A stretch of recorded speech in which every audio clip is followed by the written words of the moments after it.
오늘 우리에게 주시는 하나님의 말씀은 요한계시록 12장 1절에서 18절 말씀입니다. 그리고 하늘에 큰 표징이 나타났는데 한 여자가 해를 둘러 걸치고 달을 그 발 밑에 밟고 12별이 박힌 면류관을 머리에 쓰고 있었습니다. 이 여자는 아이를 베고 있었는데 해산의 진통과 괴로움으로 울고 있었습니다. 또 다른 표징이 하늘에서 나타났습니다. 머리 7개와 뿔 10개 달린 커다란 붉은 용 한 마리가 있는데 그 머리에는 왕관을 7개 쓰고 있었습니다. 그 용은 그 꼬리로 하늘의 별 3분의 1을 휩쓸어서 땅으로 내던졌습니다. 그 용은 막 해산하려고 하는 그 여자 앞에 서서 그 여자가 아기를 낳기만 하면 삼켜버리려고 노리고 있었습니다. 마침내 그 여자는 아들을 낳았습니다. 그 아기는 장차 쇠 지팡이로 만국을 다스리실 분이었습니다. 별안간 그 아기는 하나님께로 곧 그분의 보좌로 이끌려 올라갔고 그 여자는 광야로 도망을 쳤습니다. 거기에는 1260일 동안 사람들이 그 여자를 먹여 살리도록 하나님께서 마련해 주신 곳이 있었습니다. 그때에 하늘에서 전쟁이 일어났습니다. 미가엘과 미가엘의 천사들은 용과 맞서서 싸웠습니다. 용과 용의 부하들이 이에 맞서서 싸웠지만 당해내지 못하였으므로 하늘에서는 더 이상 그들이 발붙일 자리가 없었습니다. 그래서 그 큰 용, 곧 그 옛 뱀은 땅으로 내쫓겼습니다. 그 큰 용은 악마라고도 하고 사탄이라고도 하는데 온 세계를 미혹하던 자입니다. 그 용의 부하들도 그와 함께 땅으로 내쫓겼습니다. 그때에 내가 들으니 하늘에서 큰 음성이 이렇게 울려 나왔습니다. 이제 우리 하나님의 구원과 권능과 나라가 이루어지고 하나님이 세우신 그리스도의 권세가 나타났다. 우리의 동료들을 헐뜯는 자, 우리 하나님 앞에서 밤낮으로 그들을 헐뜯는 자가 내쫓겼다. 우리의 동료들은 어린 양이 흘린 피와 자기들이 증언한 말씀을 힘입어서 그 악마를 이겨냈다. 그들은 죽기까지 목숨을 아끼지 않았다. 그러므로 하늘아, 그리고 그 안에 사는 자들아, 즐거워하여라. 그러나 땅과 바다는 화가 있다. 악마가 자기 때가 얼마 남지 않은 것을 알고 몹시 성이 나서 너희에게 내려갔기 때문이다. 그 용은 자기가 땅으로 내쫓겼음을 알고 남자 아이를 낳은 그 여자를 쫓아갔습니다. 그러나 그 여자는 큰 독수리의 2 날개를 받아가지고 광야에 있는 자기 은신처로 날아가서 거기에서 뱀을 피해서 1때와 2때와 반때 동안 부양을 받았습니다. 그 뱀은 그 여자의 등 뒤에다가 입에서 물을 강물과 같이 토해내서 강물로 그 여자를 휩쓸어 버리려고 하였습니다. 그러나 땅이 그 여자를 도와주니 땅이 입을 벌려서 용이 입에서 토해낸 강물을 삼켰습니다. 그래서 그 용은 그 여자에게 노해서 그 여자의 남아있는 자손, 곧 하나님의 계명을 지키며 예수의 증언을 간직하고 있는 사람들과 싸우려고 떠나갔습니다. 그때에 그 용이 바닷가 모래 위에 섰습니다. 여러분 신앙생활을 잘 하려면 반드시 알아야 될 것이 2가지가 있는데, 하나는 세상을 창조하고 우리 자신을 창조하신 하나님을 아는 것이고, 또 하나는 성도와 교회를 핍박하여 무너뜨리려고 하는 사탄을 알아야 합니다. 하나님과 사탄의 이 영적 전쟁이 우리의 인생사입니다. 그리고 인류의 역사입니다. 물론 하나님과 사탄이 서로 싸움의 대상이 되는 것이 아닙니다. 말도 안 되는 일입니다. 그런데 사람의 마음이 타락한 이후에 사람의 마음 속에서는 하나님과 사탄이 경쟁 상대가 되는 겁니다. 아담이 사탄에게 마음의 문을 열어 주어버린 바람에 사람은 마귀의 종노릇을 하게 됐는데, 지금도 그 역사는 우리 가운데 계속되고 있습니다. 저는 본의 아니게 교인들을 속이고 살았는데, 그것은 제가 착하기 때문에 사람들이 다 저를 착한 줄로 아는 겁니다. 얼굴이 착하게 생긴 거하고 사람이 착한 거하고는 다릅니다. 저는 정말 제 마음이 얼마나 추하고 더러운지 제가 목사를 그만둬야 되겠다는 생각을 했을 정도입니다. 그런데 요한복음 13장 2절 말씀으로 하나님이 저에게 놀라운 것을 깨우쳐 주셨습니다. 마귀가 벌써 시몬의 아들 가룟 유다의 마음에 예수를 팔려는 생각을 넣었더니, 가룟 유다가 예수님을 은 30에 팔 때 어떤 일이 있었는가? 마귀가 가룟 유다의 마음에 예수를 팔 생각을 넣어주었다는 겁니다. 그때서야 비로소 제 마음과 생각 속에 왜 이렇게 악하고 더러운, 저 자신도 이해할 수 없는 그런 악한 생각이 많은가를 깨달았습니다. 그래서 그때부터 예수 그리스도의 이름으로 제게 악한 생각을 넣어주는 마귀를 대적하기 시작했습니다. 그리고 비로소 생각에 무너지는 데서 일어날 수 있었습니다. 여러분, 마지막 때가 가까울수록 마귀는 교회와 성도들을 무섭게 공격하여 무너뜨리려고 합니다. 이 계시록 12장은 바로 그 교회와 사탄의 전쟁을 너무나도 분명하고 놀라웠게 우리에게 보여주고 있습니다. 이 요한계시록 12장에 해를 옷 입은 여인이 나오고 또 붉고 커다란 용이 나오는데, 해를 옷 입은 이 여인은 신구약을 통틀어서 모든 하나님의 백성, 하나님의 나라를 증거하는 교회를 상징하는 것이고, 크고 붉은 이 용은 교회와 성도를 핍박하여 무너뜨리려고 하고 하나님의 나라를 이루어지지 못하게 만들려고 하는 사탄, 옛 뱀, 악마라고도 말하는 사탄을 말합니다. 이 여인과 뱀의 싸움은 이미 창세기에 예언되어져 있습니다. 창세기 3장 15절에 내가 너로 여자와 원수가 되게 하고 내 후손도 여자의 후손과 원수가 되게 하리니 여자의 후손은 내 머리를 상하게 할 것이요 너는 그의 발꿈치를 상하게 할 것이니라. 이 여인이 해산의 고통을 당하는데 도대체 어떤 아이를 낳으려고 하는 것인가?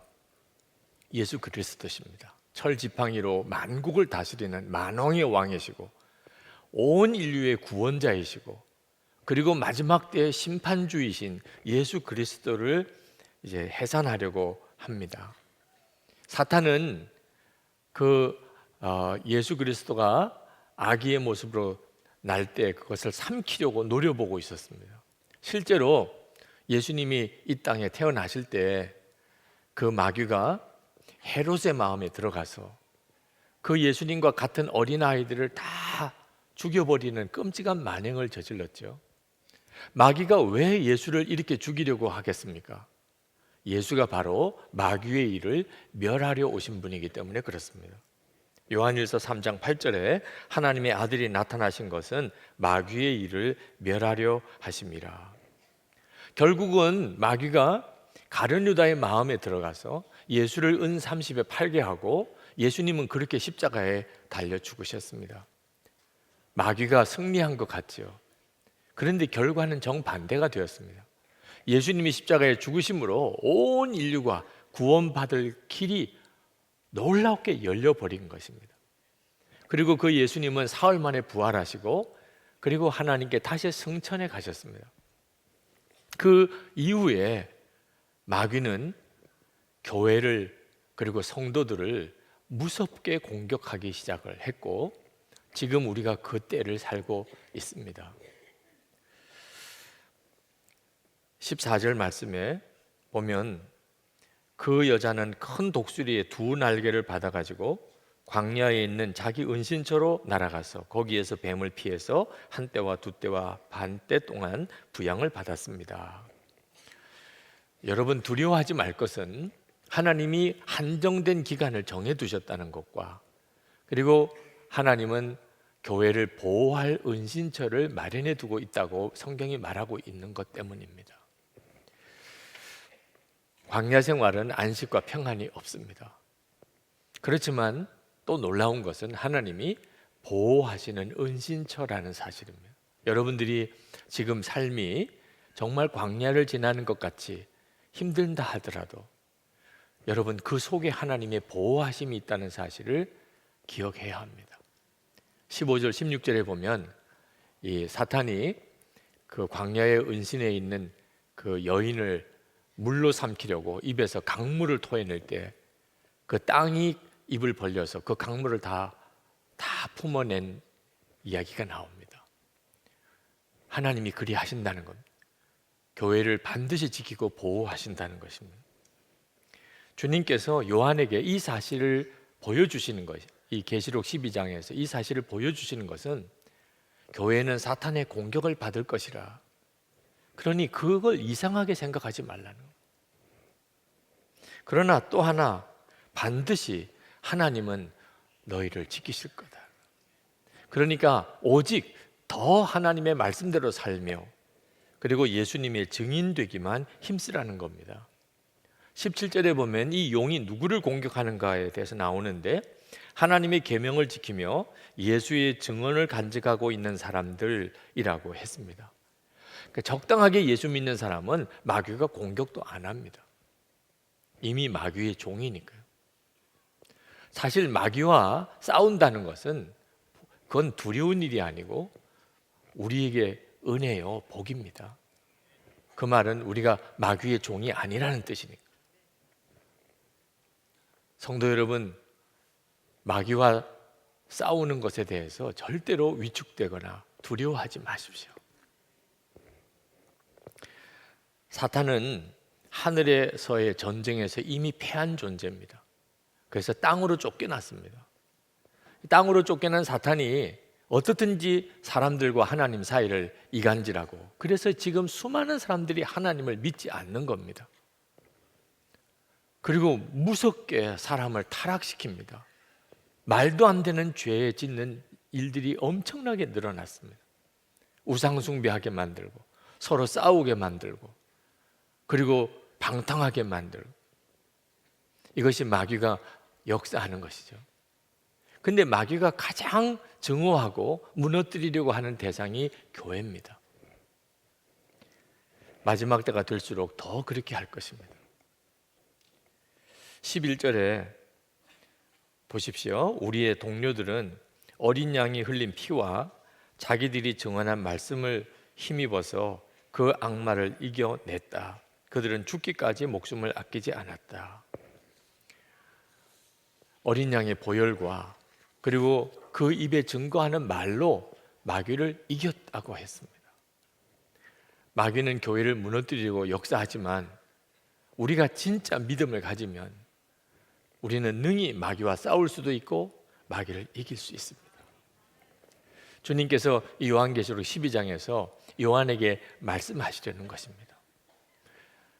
교회를 공격하는 마귀의 역사를 분별하라는 겁니다. 그저 환난이 무섭고 그리고 힘들기만 한 것으로는 결코 이 고난의 길을 이길 수가 없습니다. 영적인 싸움인 것을 알라는 겁니다. 그러나 주님이 더 분명하게 요한에게 보여주시려는 것은 사탄의 공격이기보다는 어떤 형편에서도 교회를 지키고 보호하시는 하나님의 사랑입니다. 하나님이 교회를 사랑하신다. 교회를 위해서 하나님이 반드시 지키신다. 저는 이 말씀을 묵상하면서 오늘을 위해 주시는 말씀이구나 하는 걸 깨달았습니다. 하나님이 교회를 그렇게 사랑하신다면 당연히 우리도 교회를 사랑해야 하는 거죠. 우리가 교회를 사랑하며 기도하고 섬기지 않으면 그러면 교회는 금방 영적인 혼란에 빠집니다. 왜냐하면 마귀가 지금도 역사하고 있기 때문에, 교회를 무너뜨리려고 지금도 역사하기 때문에. 한국 교회는 지금 마귀의 공격에 심각한 상태에 빠져 있습니다. 거기에는 교회 자체의 죄가 있습니다. 교회도 집단화된 이기심에 사로잡혀 있는 존재, 그리고 무서운 욕망에 사로잡혀 있고, 그리고 말도 안 되는 성공주의에 빠졌던 그런 교회입니다. 한국 교회입니다. 이것은 분명히 한국 교회가 회개해야 되고 정결해져야 됩니다. 그러나 이것이 마귀의 공격인 것도 알아야 됩니다. 마귀는 교회 내부에서 교회를 무너뜨리려고 합니다. 이단을 일으키고, 그리고 교인들끼리 서로 싸우게 만들고, 거짓 복음을 전파하게 하고, 그리고 목회자를 비롯한 교회 지도자들을 죄로 무너뜨려 완전히 교회를 혼란에 빠뜨리려고 하는 것이 마귀의 역사입니다. 여러분, 착각하지 말 것은 교회가 말씀대로 서고 정결하고 사랑이 충만한 교회가 되면 이제 더 이상 세상은 교회를 뭐라고 하지 않을 거다. 그렇지 않습니다. 그것과는 상관이 없습니다. 지금 교회가 잘못한 것이 있으니까 마귀가 그것을 가지고 교회를 집중적으로 공격하고 무너뜨리려고 하는 것뿐이죠. 북한에 있는 교회, 중국에 있는 교회가 뭘 잘못했기 때문에 그렇게 핍박을 당합니까? 그냥 교회인 것 자체로서 핍박을 받게 됩니다. 그게 마귀가 역사하는 것인 줄 우리가 아는 거죠. 예수님이 분명히 그렇게 말씀하셨습니다. 요한복음 15장 18절 19절에 세상이 너희를 미워하면 너희보다 먼저 나를 미워한 줄 알라. 너희가 세상에 속하였으면 세상이 자기 것을 사랑할 것이나 너희는 세상에 속한 자가 아니요 도리어 내가 너희를 세상에서 택하였기 때문에 세상이 너희를 미워하느니라. 마귀가 교회를 공격하기 때문에 이 세상에서 교회는 광야를 지나는 것 같은 그런 시절을 보내게 됩니다.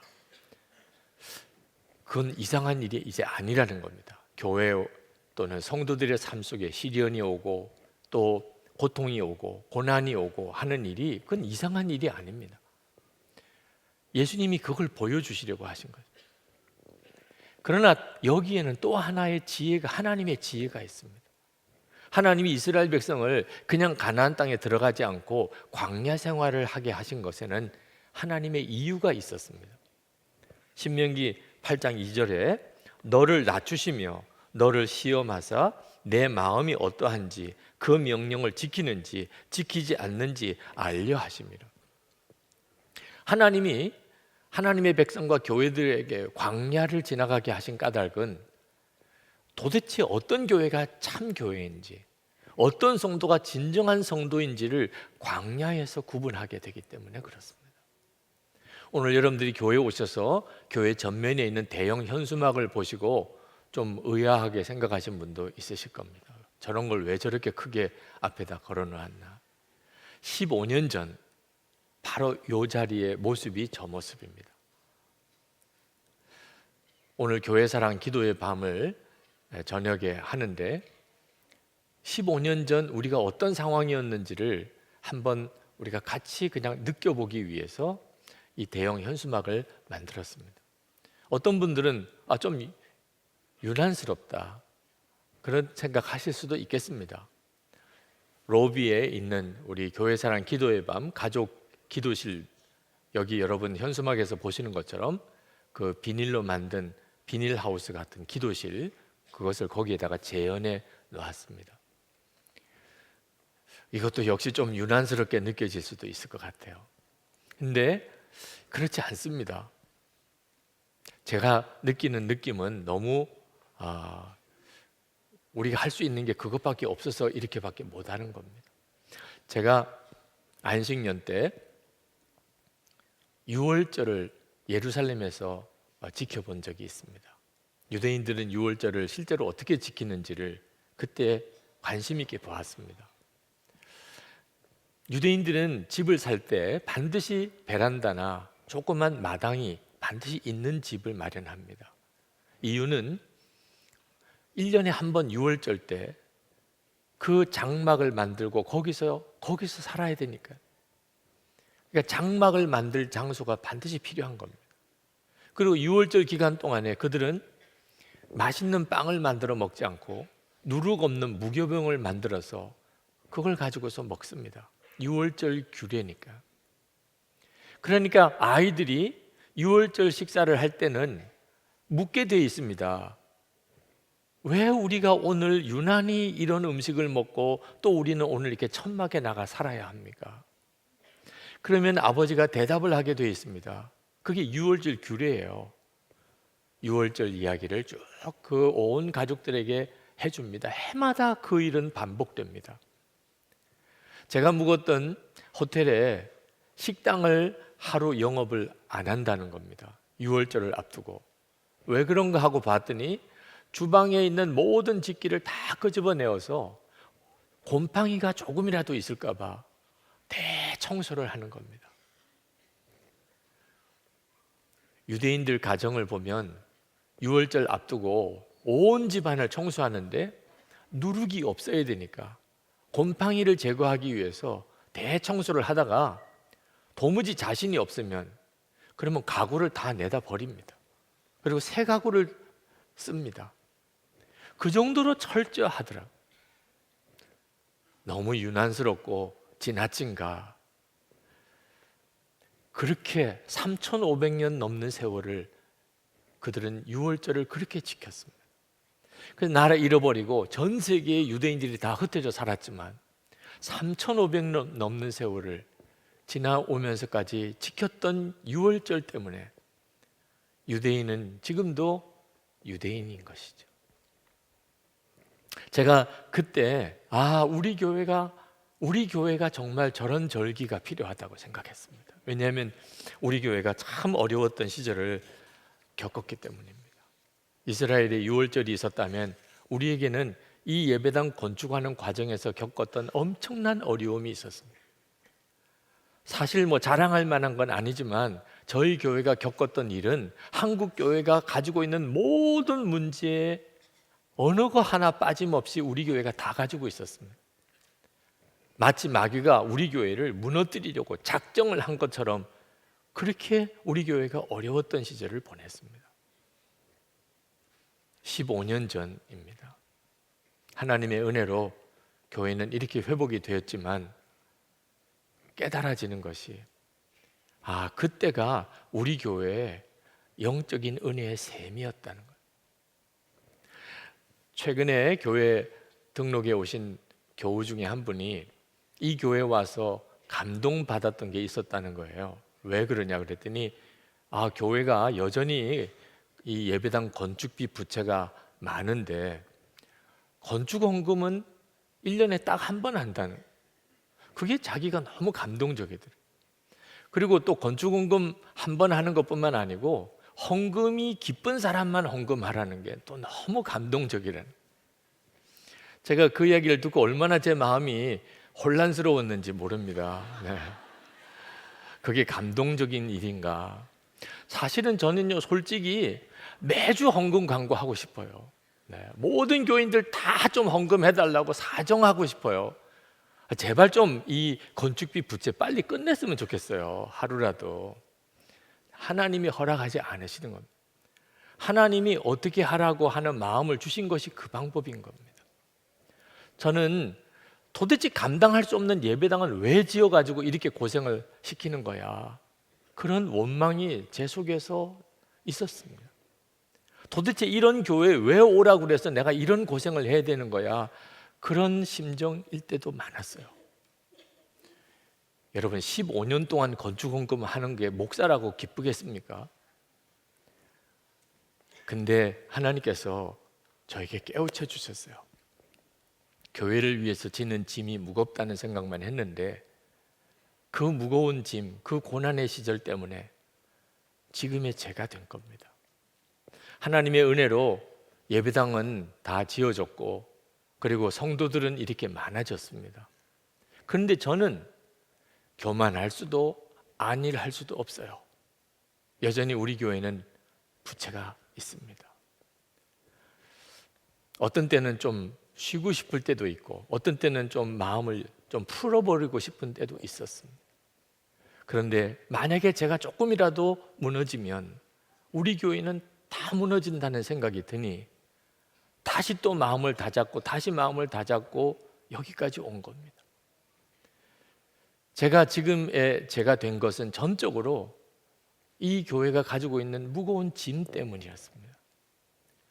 여러분도 오셔서 느끼셨겠지만 저희 교회는 예수님 바라보는 것을 그렇게 강조합니다. 24시간 주님을 바라보라. 매일 일기까지 써가면서 주님과 동행하라. 오직 예수, 나는 죽고 예수로 산다. 예수님 한 분이면 충분하다. 여러분, 이것이 언제 그렇게 되는 줄 아십니까? 우리 교회가 절대절명의 위기에 빠졌었기 때문에 그렇게 된 겁니다. 만약에 그렇지 않았다면, 교회가 조금이라도 여력이 있었고 여유가 있었고 좀 형편이 괜찮았다면 이렇게까지 안 갔습니다.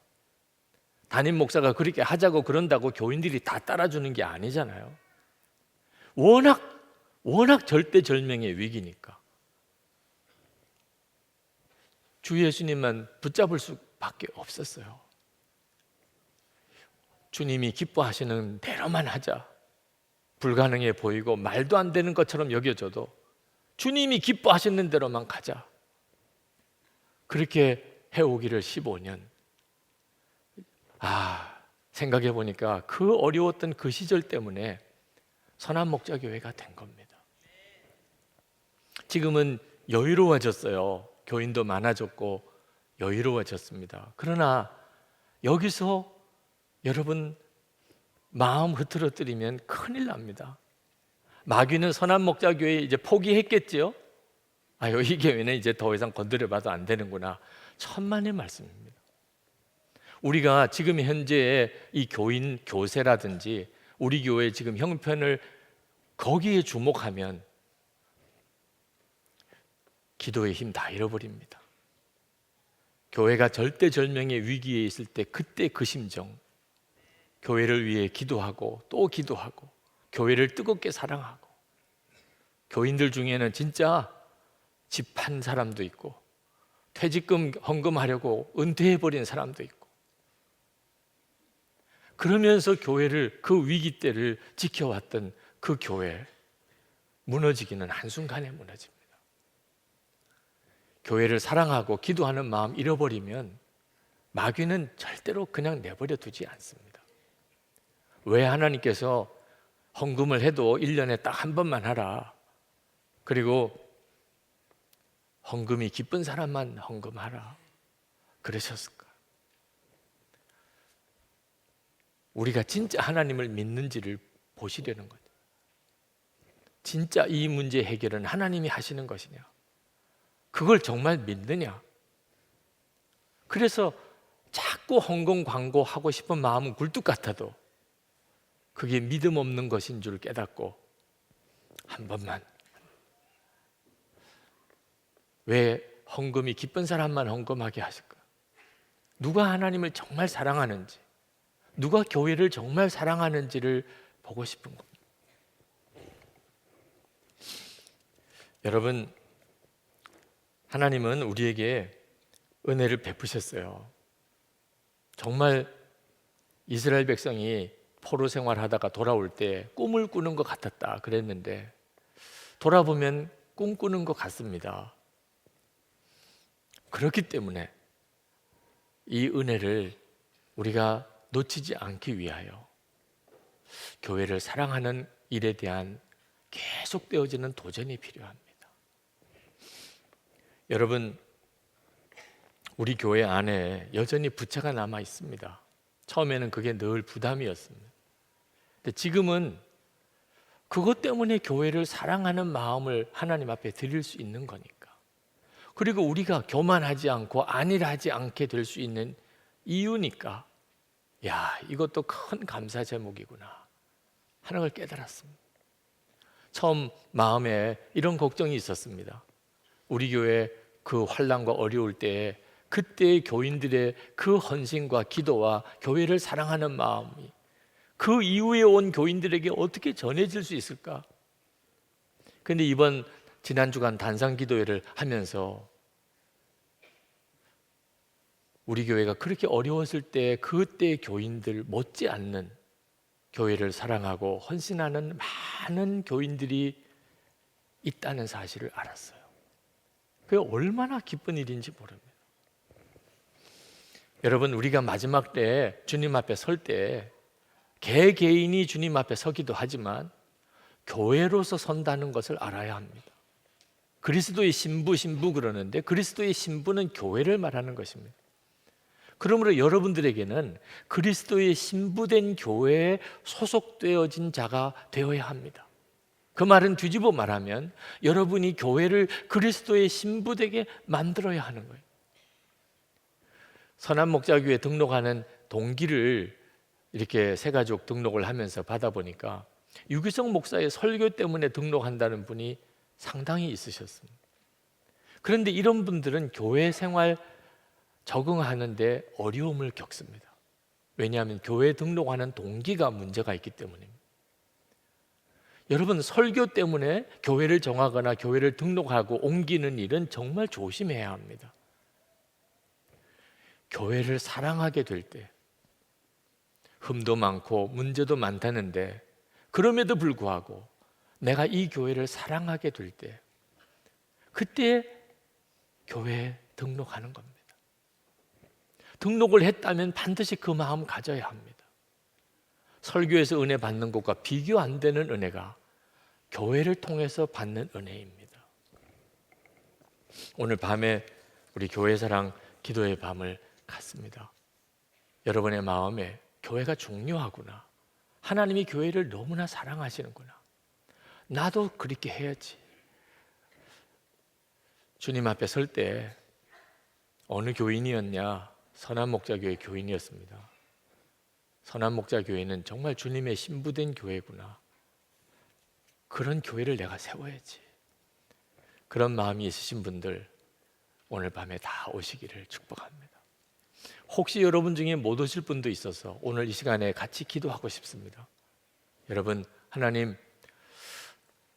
하나님께서 허락하신 이 교회의 축복과 교회를 사랑하라고 하는 말씀을 붙잡고 기도합니다. 제가 하나님이 기뻐하시는 그 교회의 일원이 되기를 원합니다. 그리고 제가 속한 이 교회가 주님의 신부된 교회가 또한 되기를 원합니다. 교회 힘들고 어려운 문제 기쁨으로 함께 지겠습니다. 그리고 교회가 교회되도록, 사탄이 교회를 무너뜨리지 못하도록 제가 위하여 기도하고 헌신하고 지키겠습니다. 여러분, 그 마음으로 우리 다 같이 합심해서 기도하겠습니다. 은혜와 사랑이 충만하신 하나님, 놀라우신 하나님의 은혜를 감사합니다. 역사하신 하나님의 은혜, 주님 찬양하며 과 은혜를 도와시고 하나님의 역사를 보여주시기를 원합니다. 오늘도 주님 앞에 나와 기도하는 사랑하는 성도들을 하나님의 능하신 손에 붙잡아 주소서. 주의 은혜로 사로잡아 주소서. 진정으로 하나님 교회 성도들을 세워주시고 하나님, 그리하여 또 저들을 통하여 교회가 주님의 기뻐하는 교회로 세워지게 하여 주옵소서. 주의 역사하신 놀라우신 하나님의 은혜를 찬양하며 또 찬양하며 하나님의 역사와 영광이 드러나게 되기 원합니다. 오늘이 그날이 되기 원하며 하나님의 역사가 우리 가운데 충만한 날이 되기를 원합니다. 주의 손으로 사로잡아 주소서. 하나님의 은혜의 능력에 붙잡아 주소서. 영광을 주님께 올려드리게 해주시옵소서. 감사합니다. 놀라우신 주님의 은혜를 찬양합니다. 아버지 하나님, 사탄이 교회를 무너뜨리려고 계속해서 공격하는 일에 대하여 우리의 눈을 열어주셔서 우리가 왜 광야 같은 생활을 하는지를 깨닫게 하시고 광야 생활 중에 하나님의 보호하심이 있음을 알게 해주신 하나님 감사합니다. 하나님, 교회를 뜨겁게 사랑하시는 하나님의 마음을 품고 교회를 위하여 기도하는 사랑하는 모든 성도들의 간구를 주여 받아 주옵소서. 주님의 신부된 교회를 우리가 세워가기 원합니다. 우리 자신이 거룩한 성전으로 하나님 앞에 서기 원합니다. 교회를 위해서 우리가 함께 기도하고 사랑으로 짐을 같이 질 수 있게 되기를 원합니다. 거룩한 성도들의 연합이 이루어지게 해 주옵소서. 오늘도 하나님 앞에 전심으로 예배하고 마음을 다하여 정성스러운 예물을 준비하여 주님께 봉헌해 드립니다. 하나님, 예배하고 감사하는 성도들에게 주의 은혜를 더해 주시옵소서. 저들의 가정을 화목하게 하시고 평안하게 하여 주시옵소서. 더 이상 한숨 짓고 탄식하며 살지 않게 하소서. 병든 몸 이끌고 온 이들도 있습니다.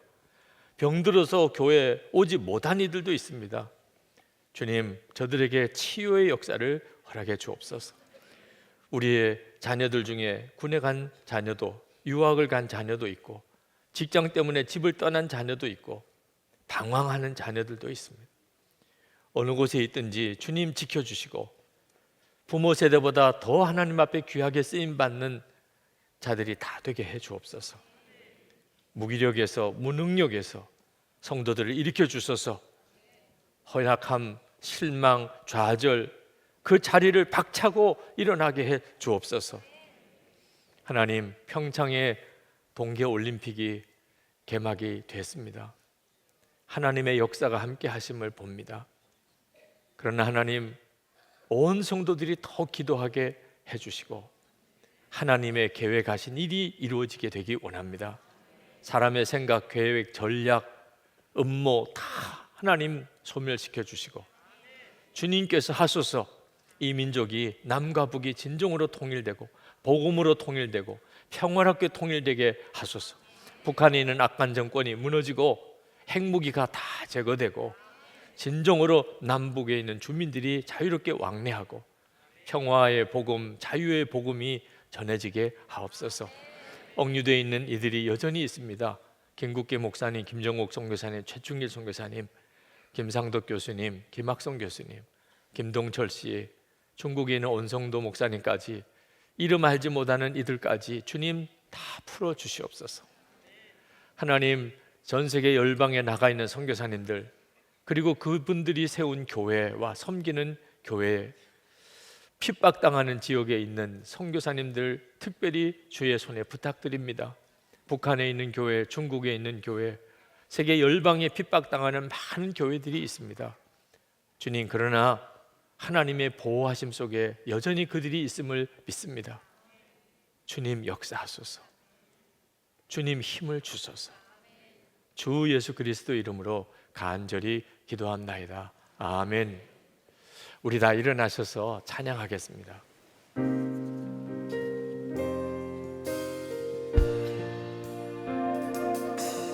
우리에게 소원이 하나 있네. 주님 다시 오실 그날까지 우리 가슴에 새긴 주의 십자가 사랑, 나의 교회를 사랑케 하네. 주의 교회를 향한 우리 마음, 희생과 포기와 가난과 고난, 하물며 죽음조차 우릴 막을 수 없네. 내 교회는 이 땅의 희망, 교회를 교회 되게, 예배 되게 우릴 사용하소서. 진정한 부흥의 날 오늘 임하도록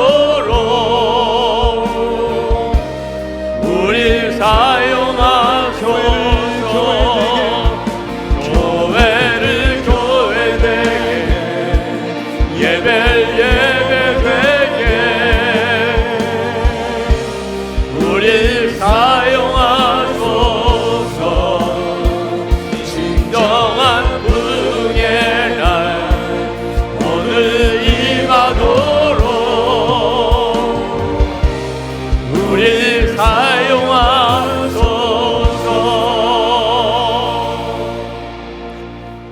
주의 사랑하시는 모든 성도들과 교회 위에 주 예수님의 은혜와 하나님의 사랑하심과 성령의 교통하심이 충만하시기를 축원하옵나이다. 아멘.